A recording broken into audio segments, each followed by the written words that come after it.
chạy chỗ ba ra gà chạy luôn.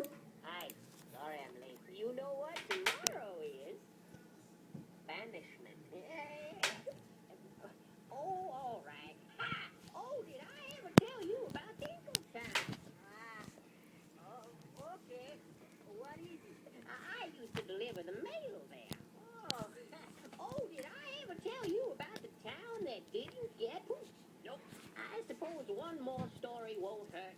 I did not ask you. Now, let's see. Okay. Well, it was, three boys and a funny little poop shop at my front door. Don't act so surprised. Okay.